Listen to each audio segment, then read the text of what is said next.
संसदीय कार्य मंत्री जोगाराम पटेल ने डोटासरा के बयान को कांग्रेस की हताशा और अंदरूनी कलह का परिणाम बताया। उन्होंने कहा कि अहमदाबाद अधिवेशन में गोविंद सिंह डोटासरा की अनदेखी और सचिन पायलट के बढ़ते प्रभाव से वे सुर्खियां बटोरने के लिए गलत बयानबाजी कर रहे हैं। पटेल ने कहा कि पंचायतों का पुनर्गठन पूर्णतः प्रशासनिक प्रक्रिया है, इसमें विधायकों की भूमिका केवल सुझाव देने तक सीमित होती है। उन्होंने स्पष्ट किया है कि विशेषाधिकार कानून के क्षेत्र में ये मामला नहीं आता और डोटासरा को तथ्यों की जानकारी नहीं है। उन्होंने 1975 की मिसाल देते हुए बताया कि तब भी ऐसा मामला विशेषाधिकार हनन के दायरे में नहीं आया था। पटेल ने गोविंद सिंह डोटासरा से सार्वजनिक माफी की मांग करते हुए कांग्रेस पर माहौल बिगाड़ने का आरोप लगाया और कहा कि सीएम भजनलाल शर्मा के नेतृत्व में राज्य का संतुलित विकास हो रहा है। Bureau report, news 21। बाबा साहब अम्बेडकर की 134वीं जन्म जयंती के अवसर पर आप सबकी मार्फत राजस्थान प्रदेश के भाजपा कार्यालय में हम सब ने सुबह से लगाकर अभी तक श्रद्धासुमन अर्पित किए हैं। अनेक कार्यक्रम हुए हैं।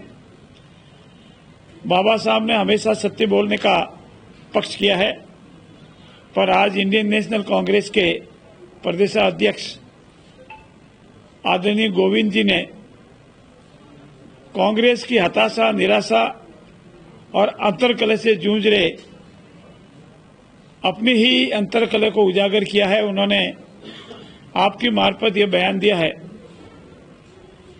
कि राजस्थान के यशस्वी मुख्यमंत्री, राजस्थान के भागीरथ, विकास की गंगा के पर्याय आदरणीय भजनलाल जी ने विधानसभा में जो आश्वासन दिया उसकी अवहेलना हो रही है और इस संबंध में हम विशेषाधिकार हनन का प्रस्ताव राजस्थान विधानसभा में लाएंगे।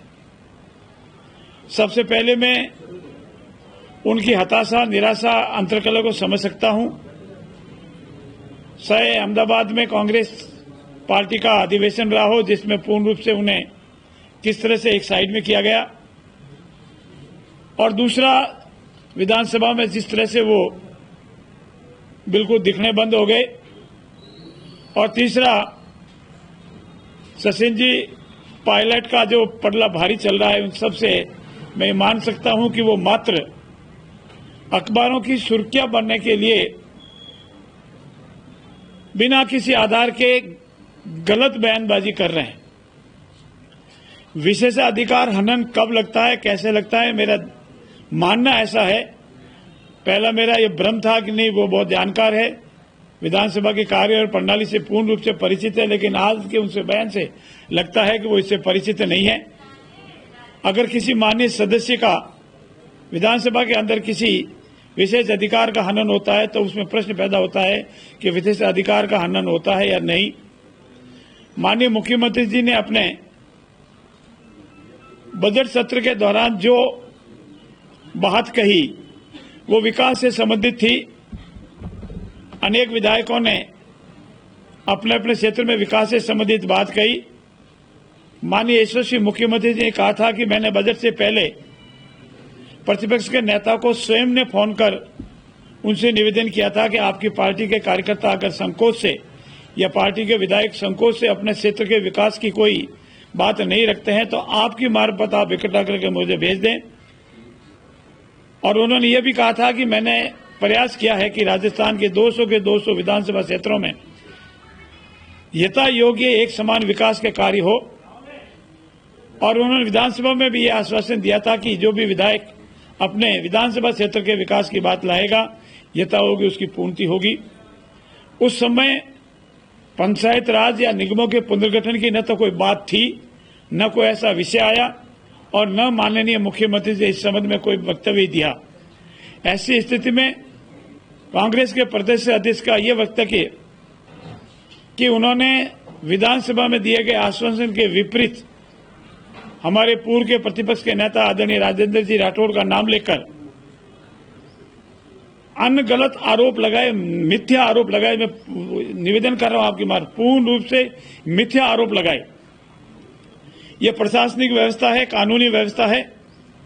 पंचायतों का पुनर्गठन पंचायत राज अधिनियम के अनुसार होता है, नगर पालिकाओं का पुनर्गठन नगर पालिका अधिनियम के अनुसार होता है, और यह पूर्ण रूप से प्रशासनिक इकाई है, वो करती है जिसमें विधायकों का, जनप्रतिनिधियों का मात्र सुझाव देने तक का रोल हो सकता है, जिसमें किसी भी पार्टी का कोई भी सदस्य हो अपना वेदना परिवेदना संबंधित अधिकारी को दे सकता है। निर्णय कानून के अनुसार पूर्ण पारदर्शिता से प्रशासनिक इकाई लेती है।